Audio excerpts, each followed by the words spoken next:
ನಮಸ್ಕಾರ, ನಾನು Rohit Desai, co founder of JB experts. ಈ ವಿಡಿಯೋದಲ್ಲಿ ನಾವು ನೋಡೋಣ ಯಾವ ರೀತಿಯಲ್ಲಿ ಏರ್ ಕಂಟೈನರ್ಸ್ಗಳು ಕೆಲಸ ಮಾಡುತ್ತೆ, ಅಥವಾ ಯಾವ ಥರದ ಕಂಟೈನರ್ಸ್ಗಳಿದೆ, ಅದರ ಸೈಜಸ್ ಏನಿರುತ್ತೆ, ಯಾವ ಥರದ ನಾವು ಏರ್ ಶಿಪ್ಮೆಂಟ್ ನಾವು ಮಾಡುವಾಗ ಯಾವ ಥರದ ಕಂಟೈನರ್ಸ್ಗಳು, ಯಾವ ರೀತಿಯಲ್ಲಿ ನಾವು ಮೆಟೀರಿಯಲ್ಗಳನ್ನ ಕಳಿಸ್ಬೋದು, ಏನೆಲ್ಲ ತಲೆಯಲ್ಲಿ ಇಟ್ಕೊಂಡು ಇದನ್ನು ಕೆಲಸ ಮಾಡಬೇಕು, ಪ್ರತಿಯೊಂದನ್ನು ನಾವು ನೋಡೋಣ. ಸೊ ಇಲ್ಲಿ ಇದು ಎಲ್ಲ ಥರದ ಕಂಟೈನರ್ಸ್ಗಳಿದೆ. ಈ ವೆಬ್ಸೈಟ್ ಮೇನ್ಲಿ ಕಂಟೈನರ್ಸ್ಗಳನ್ನ ಮ್ಯಾನುಫ್ಯಾಕ್ಚರ್ ಮಾಡ್ತಾರೆ. ಸೊ ಹಾಗಾಗಿ ಈ ವೆಬ್ಸೈಟಿಂದ ನಿಮಗೆ ಬೇಕಾದಷ್ಟು ನಾಲೆಜ್ಗಳು ಸಿಗುತ್ತೆ, ಕಂಟೈನರ್ ಸೈಜ್ಗಳ ಬಗ್ಗೆ ಗೊತ್ತಾಗುತ್ತೆ. ಅದು ಪ್ರತಿಯೊಂದು ಕಂಟೈನರ್ ಸೈಜಸ್ ಏನಿದೆ, ಪ್ರತಿಯೊಂದು ನಿಮ್ಮ ರಿಕ್ವೈರ್ಮೆಂಟ್ ಏನಿದೆ ಅದಕ್ಕೆ ಸೂಟೇಬಲ್ ಇರ್ಬೋದು ಅಥವಾ ಇಲ್ಲದೇ ಇರ್ಬೋದು. ಸೊ ಏನಾಗುತ್ತೆ, ಪ್ರತಿ ಕಂಟೈನರ್ಗಳು ಅಥವಾ ಈ ಪ್ರತಿ ಏರ್ಲೈನ್ಗಳು ಅವ್ರದ್ದೇ ಆದ ಕಾಂಟ್ರಾಕ್ಟರ್ಸ್ ಇರ್ತಾರೆ, ಅವರಿಗೆ ಅವ್ರದ್ದೇ ಆದ ಮೆಜರ್ಮೆಂಟ್ ಕೊಟ್ಟಿರ್ತಾರೆ, ಅದರ ಅಕಾರ್ಡಿಂಗ್ಲಿ ಮ್ಯಾನುಫ್ಯಾಕ್ಚರ್ ಆಗುತ್ತೆ. ಸೊ ಇಲ್ಲೆಲ್ಲ ಏನು ಕಂಟೈನರ್ಸ್ಗಳಿದೆಯೋ ಇವೆಲ್ಲವೂ ಕೂಡ ಏರ್ಲೈನ್ಸಲ್ಲಿ ಯೂಸ್ ಆಗುತ್ತೆ. ಸೊ ಮೇನ್ಲಿ ಏನಾಗುತ್ತೆ, ನಿಮ್ಮ ಏರ್ಲೈನ್ಗಳು ಯಾವ ಏರ್ಲೈನಿಂದ ನೀವು ಕಳಿಸ್ತಾ ಇದ್ದೀರಾ, ಮೇ ಬಿ ಕಂಟೈನರ್ ಸೈಜಸ್ ಸ್ವಲ್ಪ ಹೆಚ್ಚು ಕಡಿಮೆ ಇರ್ಬೋದು, ಅಥವಾ ಸೈಜಸ್ ಚೇಂಜ್ ಆಗಿರ್ಬೋದು. ಸೊ ಹೀಗಿದ್ದಾಗ ನೀವೇನು ಮಾಡಬೇಕಾಗತ್ತೆ, ನೀವು ದಯಮಾಡಿ ನಿಮ್ಮ ಫ್ರೈಟ್ ಫಾರ್ವರ್ಡರ್ ಜೊತೆ ಮಾತಾಡಿದ್ರೆ ನಿಮಗೆ ಎಲ್ಲ ಡೀಟೇಲ್ಸ್ಗಳು ಕರೆಕ್ಟಾಗಿ ಸಿಗುತ್ತೆ. ಮೆಜರ್ಮೆಂಟ್ ಇರ್ಬೋದು, ವೆಯ್ಟ್ ಇರ್ಬೋದು, ಕೆಪಾಸಿಟಿ ಇರ್ಬೋದು, ಪ್ರತಿಯೊಂದು ಡೀಟೇಲ್ಸ್ಗಳು ಇರುತ್ತೆ. ಆಮೇಲೆ ನಾನು ತೋರಿಸೋದು ಏನಿದೆಯಲ್ಲ, ಇದರಲ್ಲಿ ಕೆಲವೊಂದು ಸರಿ ಏನಾಗುತ್ತೆ, ಇವಾಗಿನ ಲೇಟೆಸ್ಟ್ ಅಪ್ಡೇಟ್ಸ್ಗಳು ಮಾಡದೇ ಇರ್ಬೋದು. ಸೊ ಈ ವಿಡಿಯೋದಲ್ಲಿ ನಿಮಗೆ ಒಂದು ಅಪ್ರಾಕ್ಸಿಮೇಟ್ ಐಡಿಯಾ ಸಿಗುತ್ತೆ, ಹೇಗೆ ಆಗುತ್ತೆ ಬಿಸ್ನೆಸ್ಸಲ್ಲಿ, ಅಥವಾ ಯಾವ ರೀತಿಯಲ್ಲಿ ನಾವು ಏರ್ ಕಂಟೈನರ್ಸ್ಗಳನ್ನ ಯೂಸ್ ಮಾಡ್ಬೋದು ಅಂತ. ಬಟ್ ಆದರೆ ಏನಾಗುತ್ತೆ, ನಾಳೆ ಏನಾದರೂ ನೀವು ಕೆಲಸ ಮಾಡಬೇಕಾದಾಗ ದಯಮಾಡಿ ನೀವು ಫ್ರೈಟ್ ಫಾರ್ವರ್ಡರ್ ಜೊತೆ ಆ ಟೈಮಿಗೆ ಮಾತಾಡ್ಕೊಳ್ಳಿ. ಇಲ್ಲಾಂದರೆ ನಮಗೆ ಕಾಲ್ ಮಾಡಿ, ನಿಮ್ಗೆ ಯಾವುದೇ ಥರದ ಕಂಟೈನರ್ಸ್ಗಳಿದೆ, ಏನು ಸೈಜಸ್ ಇದೆ, ಏನು ಬೇಕು, ಪ್ರತಿಯೊಂದು ನಾವು ಮ್ಯಾನೇಜ್ ಮಾಡಿ ಕೊಡ್ತೇವೆ. ಸೊ ಇಲ್ಲಿ ನೋಡಿ, ಇದರಲ್ಲಿ ಎರಡು ಥರದ ಕಂಟೈನರ್ಸ್ಗಳಿರುತ್ತೆ. ಮೇನ್ ಕಂಟೈನರ್ ಅಂದರೆ ಮೇಲ್ಗಡೆ, ಅಂದರೆ ಏರ್ಲೈನಿನ ಮೇಲ್ಗಡೆ ಇಡುವಂಥ ಕಂಟೈನರ್ಗಳು. ಇವಾಗ ನೀವು ನೋಡಿದ್ರೆ ಮೇನ್ ಡೆಕ್ಕಲ್ಲಿ ಈ ಕಂಟೈನರ್ಗಳು ನೋಡಿದ್ರೆ ಈ ಏರ್ಲೈನ್ ಶೇಪ್ ಏನಿದೆಯೋ ಅದು ಮೇಲ್ಗಡೆ ಪೊಸಿಷನ್ ಆಗುತ್ತೆ. ಆವಾಗ ಏನಾಗುತ್ತೆ, ಅದರ ಕರ್ವ್ಸ್ ಏನಿದೆ ಅದನ್ನೆಲ್ಲವೂ ಮ್ಯಾಚ್ ಮಾಡಿಕೊಂಡು ಇವರು ಈ ಥರದ ಕಂಟೈನರ್ಸ್ಗಳನ್ನ ಮೇಲೆ ಡ್ಯಾಕ್ ಮಾಡ್ತಾರೆ. ಇನ್ನೊಂದು ಏನಾಗುತ್ತೆ, ಕೆಳಗಡೆದು ಸಪ್ರೇಟಾಗಿರುತ್ತೆ ಲೋವರ್ ಡೆಕ್ಕಲ್ಲಿ ಏನಾಗುತ್ತೆ, ಕೆಳಗಡೆ ಹಾಕ್ತಾರೆ. ಸೊ ಆ ಶೇಪ್ ಈ ಥರ ಇರುತ್ತೆ. ಇದು ನೀವು ಒಂದು ಕನ್ಫ್ಯೂಷನ್ನ ನೀವು ತಲೆಯಲ್ಲಿ ತೆಗೆದುಕೊಳ್ಳಿ. ಒಂದೇನೆಂದರೆ, ಇವಾಗ ಯಾವುದೇ ಕಂಟೈನರ್ಸ್ಗಳನ್ನ ನಾವು ಕಳಿಸ್ತಾ ಇದ್ದೇವೆ ಅಂದರೆ ಇವೆಲ್ಲ ಕಮರ್ಷಿಯಲ್ ಕಂಟೈನರ್ಸ್ ಮಾತ್ರ ಅಲ್ಲ. ನೀವು ಇವಾಗ ಏನು ಪ್ಯಾಸೆಂಜರ್ಸ್ ಕಂಟೈನರ್ಸ್ ಹೋಗುತ್ತೆ, ಇವಾಗ ಪ್ಯಾಸೆಂಜರ್ ಪ್ಲೇನ್ ಇದೆ, ನಾನು ಎಲ್ಲೋ ದುಬೈಗೆ ಹೋಗ್ತಾ ಇದ್ದೇನೋ, ಅಥವಾ US ಹೋಗ್ತಾ ಇದ್ದೇನೋ, ಲಂಡನ್ಗೆ ಹೋಗ್ತಾ ಇದ್ದೇನೋ, ಅವಾಗ ಏನಾಗುತ್ತೆ, ನಾವು ಯಾವುದೇ ಪ್ಯಾಸೆಂಜರ್ ಪ್ಲೇನ್ ಹೋಗ್ತಾ ಇದೆಯೋ ಅದರಲ್ಲೂ ಕೂಡ ಜಾಗಗಳಿರುತ್ತೆ, ಅದರಲ್ಲೂ ಕೂಡ ಈ ಕಂಟೈನರ್ಸ್ಗಳು ಹೋಗುತ್ತೆ. ಅದಕ್ಕಾಗಿಯೇ ಕಾರ್ಗೋ ಕಂಟೈನರ್ಸೇ ಬೇಕು ಅಥವಾ ಕಾರ್ಗೋ ಪ್ಲೇನೇ ಮಾತ್ರನೇ ಹೋಗುತ್ತೆ ಅನ್ನೋದು ಕನ್ಫ್ಯೂಷನ್ನ ಬಿಡಿ. ಸೊ ಇದರಲ್ಲಿ ಏನಾಗುತ್ತೆ, ನೀವು ಯಾವುದೇ ರೀತಿಯ ಕಂಟೈನರ್ಸ್ಗಳನ್ನ ನೀವು ಬುಕ್ ಮಾಡುವಾಗ ಅವ್ರು ನಿಮ್ಗೆ ಕ್ಲಿಯರಾಗಿ ಹೇಳ್ತಾರೆ, ಸರ್ ಇದು ಈ ಕಂಟೈನರ್ ಈ ಪ್ಲೇನಿಗೆ ಹೋಗುತ್ತೆ, ಈ ಟೈಮಿಗೆ ಹೋಗುತ್ತೆ, ಈ ಟೈಮಿಗೆ ಅಲ್ಲಿ ಡೆಲಿವರ್ ಆಗುತ್ತೆ, ನಿಮ್ಗೆ ಓಕೆ ಅಂದರೆ ಈ ರೇಟ್ ಇದೆ ಕೊಡ್ತೇನೆ ಅಂತ ಹೇಳ್ತಾನೆ. ಸೊ ಆ ರೇಟ್ಗಳನ್ನ ನೋಡಿಕೊಂಡು, ಆ ಕೆಪಾಸಿಟಿನ ನೋಡಿಕೊಂಡು, ಅದರ ಡೈಮೆನ್ಷನ್ಸ್ ಏನಿದೆ, ಅದರ ವೆಯ್ಟ್ ಏನಿದೆ, ಅದರ ಮ್ಯಾಕ್ಸಿಮಮ್ ವೆಯ್ಟ್ ಏನು ಹಾಕ್ಬೋದು, ಅದರ ವಾಲ್ಯೂಮೆಟ್ರಿಕ್ ವೆಯ್ಟ್ ಏನಿದೆ, ಇದನ್ನೆಲ್ಲವೂ ಕೂಡ ಅರ್ಥ ಮಾಡಿಕೊಂಡು ನೀವು ಇದನ್ನು ಮುಂದುವರಿಸ್ಕೋಬೇಕಾಗತ್ತೆ. ಸೊ ಏರ್ ಕಂಟೈನರಲ್ಲಿ ಒಂದು ಮೇಲ್ಗಡೆ ಹಾಕೋದು, ಇನ್ನೊಂದು ಕೆಳಗಡೆ ಹಾಕೋದು. ಸೊ ಎರಡೂ ಅವೈಲೇಬಲ್ ಇದೆ. ಮೇಲ್ಗಡೆ ಹಾಕೋದು ನಾರ್ಮಲಿ ಇವಾಗ ಪ್ಯಾಸೆಂಜರ್ ಪ್ಲೇನ್ಗಳೆಲ್ಲ ಜನ ಕೂತ್ಕೊಂಡಿರ್ತಾರೆ, ಸೊ ಹಾಗಾಗಿ ಮೇಲ್ಗಡೆ ಯೂಸ್ ಮಾಡಲ್ಲ, ಆವಾಗ ಕೆಳಗಡೆ ಮಾತ್ರ ಯೂಸ್ ಮಾಡ್ತಾರೆ. ಬಟ್ ಕಾರ್ಗೋ ಪ್ಲೇನ್ ಅಂತ ಸಪ್ರೇಟ್ ಬರುತ್ತೆ, ಬರೀ ಲಗೇಜ್ ಎತ್ಕೊಂಡು ಹೋಗುವಂಥ ಪ್ಲೇನ್ಗಳು. ಆ ಲಗೇಜ್ ಎತ್ಕೊಂಡು ಹೋಗುವಂಥ ಪ್ಲೇನ್ಗಳು ಏನಾಗುತ್ತೆ, ಅದು ಮೇನ್ ಡೆಕ್ ಮತ್ತು ಲೋವರ್ ಡೆಕ್ ಎರಡೂ ಕೂಡ ಕಂಪ್ಲೀಟಾಗಿ ಅವರು ಅದನ್ನು ಯೂಸ್ ಮಾಡ್ತಾರೆ. ಸೊ ಈ ಕಂಟೈನರ್ ಸೈಜ್ಗಳಿದೆ. ಇಲ್ಲಿ F ಅಂತ ಇರೋದು ಇದು ಫೈರ್ ರೆಸಿಸ್ಟೆಂಟ್ ಕಂಟೈನರ್ಸ್. ಏನಾದರೂ ಈಗ ಬ್ಯಾಟ್ರಿ ಇರುವಂಥ ಪ್ರಾಡಕ್ಟ್ಸ್ ಇರ್ಬೋದು, ಬೆಂಕಿ ಹತ್ಕೊಳ್ಳೋಂಥ ಪ್ರಾಡಕ್ಟ್ಸ್ ಇರ್ಬೋದು, ಅಥವಾ ಯಾವುದೋ ಕೆಮಿಕಲ್ ಬಾಟಲ್ಸ್ ಅಥವಾ ಆಯಿಲ್ನ ನೀವು ಕಳಿಸ್ತಾ ಇರ್ಬೋದು, ಅವಾಗ ಏನಾಗುತ್ತೆ, ಈ ಬೆಂಕಿ ಹತ್ಕೊಳ್ಳೋ ಚಾನ್ಸಸ್ ಎಷ್ಟಿದೆ, ಏನು ಫ್ಲ್ಯಾಶ್ ಪಾಯಿಂಟ್ ಇದೆ, ಪ್ರತಿಯೊಂದು ಡೀಟೇಲ್ಸ್ಗಳನ್ನ ಮೆಜರ್ ಮಾಡಿಕೊಂಡು ಅದಾದಮೇಲೆ ಅವ್ರು ಮುಂದುವರಿಸ್ತಾರೆ. ಇಲ್ಲದೆ ಹೋದರೆ ಅವರು ಅದನ್ನು ಮೇ ಬಿ ಆ ಪ್ರಾಡಕ್ಟ್ಗಳನ್ನ ಅಪ್ರೂವ್ ಮಾಡಲ್ಲ.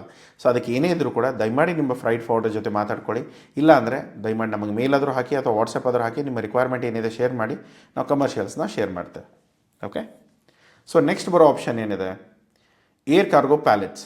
ಇವಾಗ ಪ್ರತಿಯೊಂದು ನಾವು ಕಂಟೈನರಲ್ಲಿ ಮಾಡಬೇಕಾ, ಆ ಥರ ಕಂಟೈನರ್ ಅಲ್ಲೇ ಮಾಡಬೇಕು ಅನ್ನೋದು ಏನು ಅವಶ್ಯಕತೆ ಇಲ್ಲ. ಈ ಪ್ಯಾಲೆಟ್ಸ್ಗಳನ್ನ ಕೂಡ ಯೂಸ್ ಮಾಡ್ಬೋದು. ಈ ಪ್ಯಾಲೆಟ್ಸ್ಗಳಲ್ಲಿ ಏನಾಗುತ್ತೆ, ನಾರ್ಮಲಿ ಸ್ಟ್ಯಾಕಿಂಗ್ ಮಾಡ್ತಾರೆ. ನಿಮ್ದು ಏನು ಮೆಟೀರಿಯಲ್ಸ್ ಇದೆ ನೀಟಾಗಿ ಅದನ್ನು ಅಲೈನ್ ಮಾಡಿಕೊಂಡು, ಪ್ಯಾಲೆಟ್ ಸೈಜ್ ಏನಿದೆ ಅಂತ ಒಂದು ಸರಿ ಗೊತ್ತಾಯಿತು ಅಂದರೆ ಅದರ ತಕ್ಕಂಗೆ ನೀವೇನು ಮಾಡಬೇಕಾಗತ್ತೆ, ಪ್ಯಾಕೇಜಿಂಗ್ ಮೆಟೀರಿಯಲ್ಲು ಮತ್ತು ನಿಮ್ಮ ಪ್ರಾಡಕ್ಟ್ಸ್ನ ಅಲೈನ್ಮೆಂಟ್ ಮಾಡಬೇಕಾಗತ್ತೆ. ಅವಾಗ ಏನಾಗುತ್ತೆ, ಬರೀ ತುಂಬ ಜನ ನೋಡಿದ್ದಾನೆ ಏನು ಮಾಡ್ತಾರೆ, ಪ್ಯಾಕೇಜಿಂಗ್ ಮೆಟೀರಿಯಲ್ ಮೇಲೆ ತುಂಬ ಟೈಮ್ ಕೊಡ್ತಾರೆ, ಡಿಸೈನಿಂಗ್ ಚೆನ್ನಾಗಿ ಮಾಡಿಸ್ತಾರೆ, ಎಲ್ಲೋ ಮಾಡ್ತಾರೆ. ಬಟ್ ಏನಂದರೆ ಅದ್ರ ಸೈಜಸ್ ಏನಿದೆ ಅದನ್ನು ಕರೆಕ್ಟಾಗಿ ಪ್ಲ್ಯಾನ್ ಮಾಡ್ಕೊಳ್ಳಲ್ಲ. ಈಗ ಆಡ್ ಸೈಜ್ ಈ ಪ್ಯಾಲೆಟಲ್ಲಿ ಇವಾಗ ನಾನು 4 ಬಾಕ್ಸಸ್ ಅಥವಾ 5 ಬಾಕ್ಸಸ್ ಕೊಡಬೇಕಾಗಿತ್ತು, top to bottom, corner to corner ಆ ಫುಲ್ ವಿಡ್ತ್ ಕವರ್ ಆಗಬೇಕಾಗಿತ್ತು. ಅವಾಗ ಮಾತ್ರ ನಮಗೇನಾಗುತ್ತೆ, ಈ ಪ್ಯಾಲೆಟ್ ಯೂಟಿಲೈಸೇಷನ್ ಆಗುತ್ತೆ.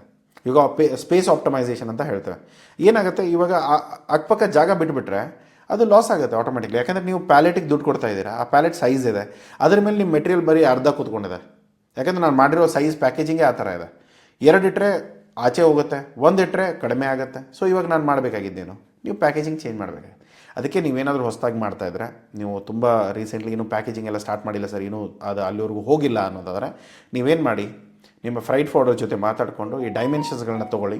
ಈ ಡೈಮೆನ್ಷನ್ಸ್ಗಳ ಮೇಲೆ ನೀವೇನು ಮಾಡಬೇಕಂದ್ರೆ, ನೀವು ನಿಮ್ಮ ಪ್ಲ್ಯಾನಿಂಗ್ ಅಂದರೆ ಪ್ಯಾಕೇಜಿಂಗ್ ಸೈಜಸ್ ಏನಿದೆ, ಏನು ಕ್ವಾಂಟಿಟಿ ಇದೆ, ಹೇಗೆ ಮಾಡಬೇಕು, ಪ್ರತಿಯೊಂದನ್ನು ಪ್ಲ್ಯಾನ್ ಮಾಡಿಕೊಂಡು ನಿಮ್ಮ ಪ್ಯಾಲೆಟ್ಸ್ ಯಾವ ಸೂಟೇಬಲ್ ಇದೆ. ಇಲ್ಲಿ ತುಂಬ ವೆರೈಟೀಸ್ ಇದೆ ಪ್ಯಾಲೆಟ್ಸಲ್ಲಿ.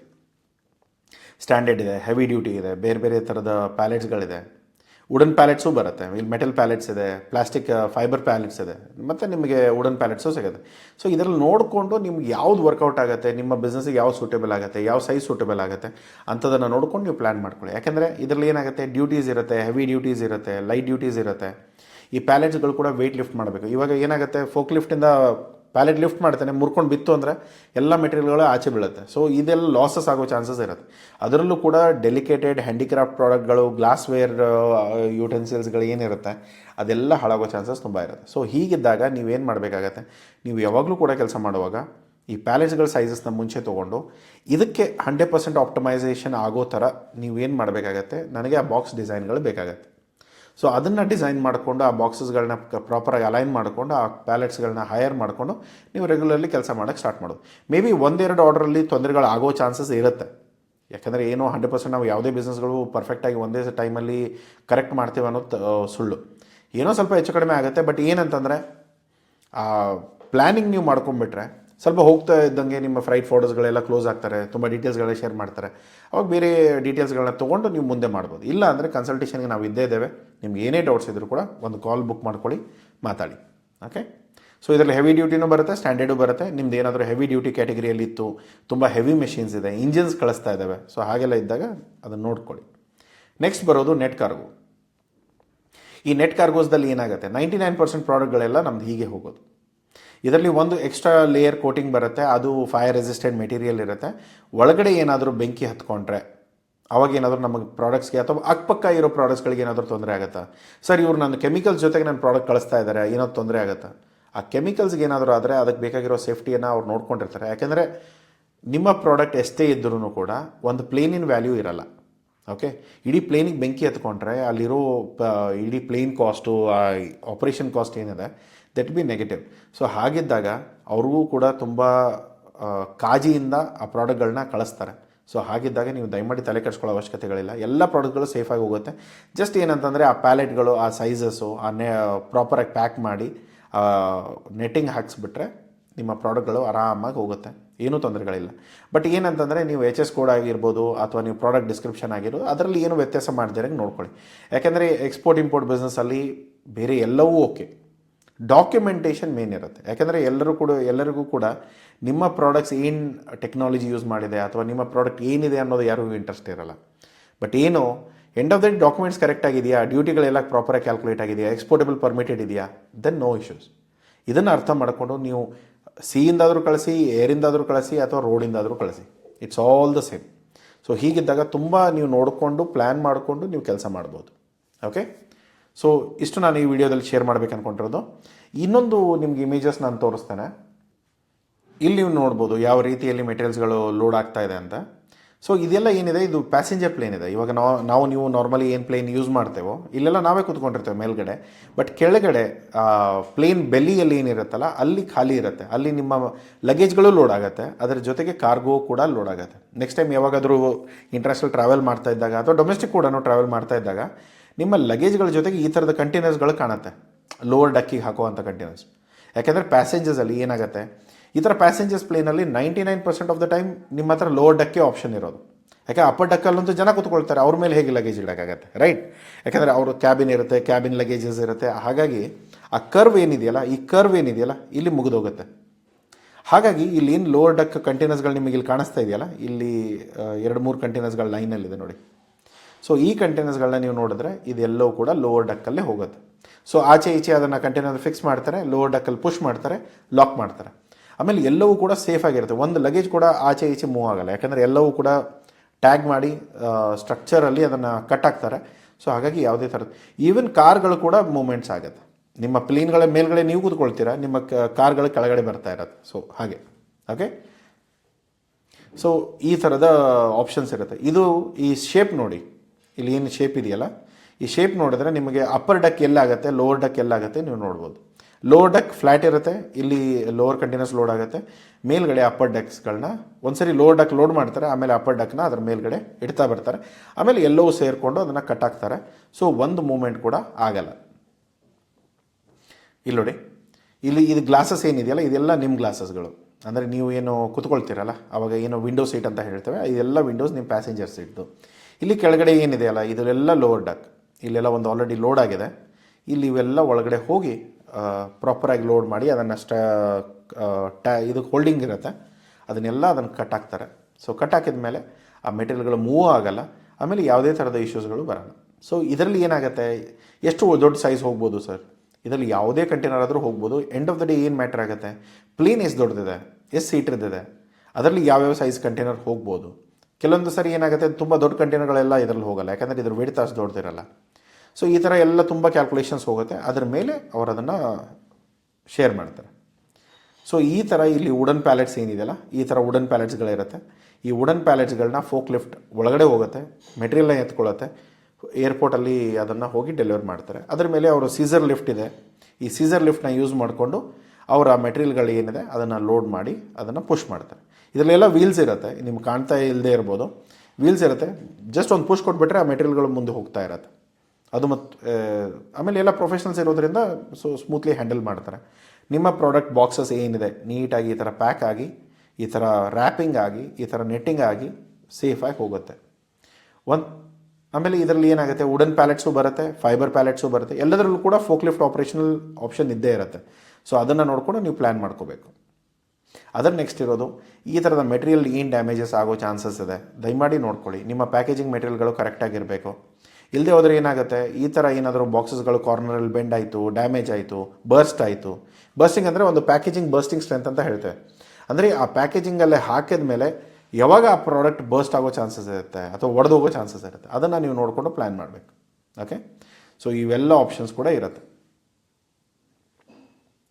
ಸೊ ಈ ಥರ ನೀವು ಪ್ಯಾಕೇಜಿಂಗ್ಗಳನ್ನ ಅರ್ಥ ಮಾಡಿಕೊಂಡು, ಯಾಕೆಂದರೆ ಈ ಕಂಟೈನರ್ಗಳ ಬಗ್ಗೆ ಇದರ ಬಗ್ಗೆ ಮಾತಾಡೋ ರೀಸನ್ ಇದೇನೆ, ಯಾಕೆಂದರೆ ಸೈಜ್ಗಳು ತುಂಬ ಇಂಪಾರ್ಟೆಂಟು. ನೀವು ಯಾವ ರೂಟ್ ಯೂಸ್ ಮಾಡ್ತೀರಾ ಇಂಪಾರ್ಟೆಂಟು, ಸೀಯಿಂದ ಕಳಿಸ್ತೀರಾ, ರೈಲಿಂದ ಕಳಿಸ್ತೀರಾ ಅಥವಾ ಏರಿಂದ ಕಳಿಸ್ತೀರಾ ಇಂಪಾರ್ಟೆಂಟ್ ಇರುತ್ತೆ.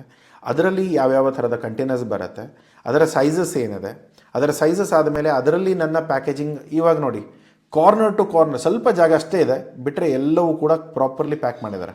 ಸ್ವಲ್ಪ ಪ್ಯಾಕೇಜಿಂಗ್ ಡ್ಯಾಮೇಜ್ ಇದೆ, ಬಟ್ ಇಲ್ಲದೆ ಹೋದರೆ ಹೈಟ್, ವಿಡ್ತ್, ಲೆಂತ್ ಎಲ್ಲ ಕೂಡ ಆಪ್ಟಮೈಸ್ ಆಗಿದೆ. ಇವಾಗ ನಿಮ್ಮ ಮೆಟೀರಿಯಲ್ ಅಥವಾ ನಿಮ್ಮ ಪ್ಯಾಕೇಜಿಂಗ್ ಏನಾದರೂ ಸರಿಯಾಗಿ ಆಗಿಲ್ಲ ಅಂದರೆ ಈ ಆಪ್ಟಮೈಸೇಷನ್ ಬರಲ್ಲ. ಇಲ್ಲೊಂದು 1 ಫೀಟು, ಇಲ್ಲೊಂದು 1/2 ಫೀಟು, ಇಲ್ಲೊಂದು 1 ಫೀಟು ವೇಸ್ಟ್ ಆಗಿಬಿಡ್ತು ಅಂದರೆ ಆ ಸ್ಪೇಸ್ ಏನಿದೆಯಲ್ಲ ಅದೆಲ್ಲವೂ ಹಾಳಾಗುತ್ತೆ. ಯಾಕಂದರೆ ನೀವು ಏನು ಮಾಡ್ತೀರಾ, ಆ ಫುಲ್ ಸ್ಪೇಸನ್ನು ನೀವು ಯೂಸ್ ಮಾಡ್ತಾಯಿದ್ದೀರಿ. ಯಾಕಂದರೆ ನೀವು ಯೂಸ್ ಮಾಡಿಲ್ಲ ಅಂದರೆ ಅವ್ರು ಹೋಗಿ ನೀವು ಇಡೋಕ್ಕಾಗಲ್ಲ. ಅಲ್ಲಿ ಆ ಪ್ಯಾಲೆಟ್ಗಳ ಮೇಲೆ ಅಷ್ಟೇ ಮೆಟೀರಿಯಲ್ಗಳು ಲೋಡ್ ಆಗೋದು. ಸೊ ಹೀಗಿದ್ದಾಗ ತುಂಬ ಹುಷಾರಾಗಿ ನೀವು ಇದನ್ನು ಮ್ಯಾನೇಜ್ ಮಾಡಬೇಕಾಗತ್ತೆ. ಯಾಕಂದರೆ ಇದಕ್ಕೆ ದುಡ್ಡು ಕೊಡ್ತಾ ಇದ್ದೀರಾ, ಈ ಜಾಗಕ್ಕೆ ನೀವು ದುಡ್ಡು ಕೊಡ್ತಾ ಇದ್ದೀರಾ. ಸೊ ವಾಲ್ಯೂಮೆಟ್ರಿಕ್ ವೇಟ್ ಇರುತ್ತೆ. ಸೊ ದುಡ್ಡು ಕೊಟ್ಟಾಗ ಅದನ್ನು ಕಂಪ್ಲೀಟ್ ಯೂಸ್ ಮಾಡಲಿಲ್ಲ ಅಂದರೆ ಹಾಳಾಗುತ್ತೆ. ಸೊ ಇದರಲ್ಲಿ ನಾವು ನಾರ್ಮಲಿ 99% ನಾವು ಹೇಗೆ ಯೂಸ್ ಮಾಡ್ತೇವೆ ಸರ್, ಇವಾಗ ಎನ್ಕ್ವೈರಿ ಕಳಿಸೋದು ಹೇಗೆ, ಇವಾಗ ಯಾರೋ ಎನ್ಕ್ವೈರಿ ಬಂದಿರುತ್ತೆ, ನಾವು ಕೊಟೇಶನ್ ಕಳಿಸುವಾಗ ನಾವೇನು ಹೇಳ್ತೇವೆ, ಸರ್ ಮಿನಿಮಮ್ ಇಷ್ಟು ಆರ್ಡರ್ ಮಾಡಿ. ಮಿನಿಮಮ್ ಆರ್ಡರ್ ಕ್ವಾಂಟಿಟಿ ಯಾಕೆ ನಾವು ಹೇಳೋದಂದರೆ, ಇದರಲ್ಲಿ ಏನಾಗುತ್ತೆ, ಮಿನಿಮಮ್ ಆರ್ಡರ್ ಕ್ವಾಂಟಿಟಿ ಹೇಳಿದರೆ ಈ ಸ್ಪೇಸ್ಗಳು ಫುಲ್ ಯೂಸ್ ಆಗುತ್ತೆ, ಅವ್ರಿಗೂ ಕೂಡ ಸ್ವಲ್ಪ ಕಾಸ್ಟ್ ಎಫೆಕ್ಟಿವ್ ಅನಿಸುತ್ತೆ. ಇರಲಿ ಬಿಡಿ ಸರ್, ಅವ್ರು ಏನಾದರೂ 1 ಕಿಲೋ ಆದರೂ ಆರ್ಡರ್ ಮಾಡ್ಕೊಳ್ಳಿ. 1 ಕಿಲೋ ಆದರೂ ಅವ್ರು ಆರ್ಡರ್ ಮಾಡ್ಕೊಳ್ತಾರೆ, ತೊಂದರೆ ಇಲ್ಲ. ಬಟ್ 1 ಕಿಲೋಗೆ ನಿಮ್ಮ ಸ್ಪೇಸಸ್ ಯೂಟಿಲೈಸೇಷನ್ ಆಗದೇ ಇರ್ಬೋದು, ರೈಟ್. ಆದರೆ ಬಲ್ಕಲ್ಲಿ ನೀವು ಮಾಡ್ತಾ ಇದ್ದಾಗ ಏರಿಂದನೇ ಕಳಿಸ್ಬೇಕು ಅನ್ನೋದನ್ನು ಡಿಸೈಡ್ ಮಾಡಿದ್ಮೇಲೆ ದಯಮಾಡಿ ಈ ಥರದನ್ನು ಬಲ್ಕ್ ಕ್ವಾಂಟಿಟಿ ಇತ್ತು ಅಂದರೆ ಕರೆಕ್ಟಾಗಿ ಅದು ಸ್ಪೇಸ್ ಯೂಟಿಲೈಸ್ ಮಾಡ್ಕೊಳ್ಳಿ, ಆವಾಗ ನಿಮಗೆ ಬಿಸ್ನೆಸ್ ವರ್ಕೌಟ್ ಆಗುತ್ತೆ. ಓಕೆ. ಸೊ ಇದನ್ನೆಲ್ಲ ಅರ್ಥ ಮಾಡಿಕೊಂಡು ನಿಮ್ಮ ಸೈಜಸ್, ಪ್ಯಾಕೇಜಿಂಗ್ ಮೆಟೀರಿಯಲ್ ಆರ್ಡರ್ ಕೊಡೋ ಮುಂಚೆನೇ ಪ್ರತಿಯೊಂದು ನೋಡ್ಕೊಳ್ಳಿ. ಅದಾದಮೇಲೆ ನೀವು ಎಕ್ಸ್ಪೋರ್ಟ್ ಇಂಪೋರ್ಟ್ ಬಿಸ್ನೆಸ್ಸಲ್ಲಿ ಕೆಲಸ ಮಾಡೋಕ್ಕೆ ಸ್ಟಾರ್ಟ್ ಮಾಡ್ಬೋದು. ಇದು ವಾಲ್ಯೂಮೆಟ್ರಿಕ್ಲಿ ಇದ್ದಾಗ ದಿಸ್ ಇಸ್ ವೆರಿ ಇಂಪಾರ್ಟೆಂಟ್. ಅದು ಎಸ್ಪೆಷಲಿ ಏರ್ಲೈನ್ಸಲ್ಲಿ ತುಂಬ ಸೇಫ್ಟಿ ನಾರ್ಮ್ಸ್ ಇರುತ್ತೆ, ಅದನ್ನೆಲ್ಲವೂ ಕೂಡ ಫಾಲೋ ಮಾಡಿಕೊಂಡು ಎಷ್ಟು ಲೇಯರ್ ಆಫ್ ಪ್ಯಾಕಿಂಗ್ ಇರುತ್ತೆ, ಏನಿರುತ್ತೆ, ಇದನ್ನೆಲ್ಲ ನೀವು ಮಾಡ್ಕೊಳ್ಬೋದು. ಓಕೆ. ಸೊ ಇನ್ನೂವರೆಗೂ ಸಬ್ಸ್ಕ್ರೈಬ್ ಮಾಡಿಲ್ಲ ಅಂದರೆ ಸಬ್ಸ್ಕ್ರೈಬ್ ಮಾಡ್ಕೊಳ್ಳಿ. ಈ ವಿಡಿಯೋ ಇಷ್ಟ ಆಗಿದ್ದರೆ ಲೈಕ್ ಮಾಡಿ. ಏನಾದರೂ ಡೌಟ್ಸ್ ಇದ್ದರೆ ಪ್ಲೀಸ್ ಕಮೆಂಟ್ ಮಾಡಿ, ಉತ್ತರ ಕೊಡ್ತೇನೆ. ಸಿಗೋಣ ಮುಂದಿನ ವಿಡಿಯೋದಲ್ಲಿ. Thank you so much. Take care. Bye.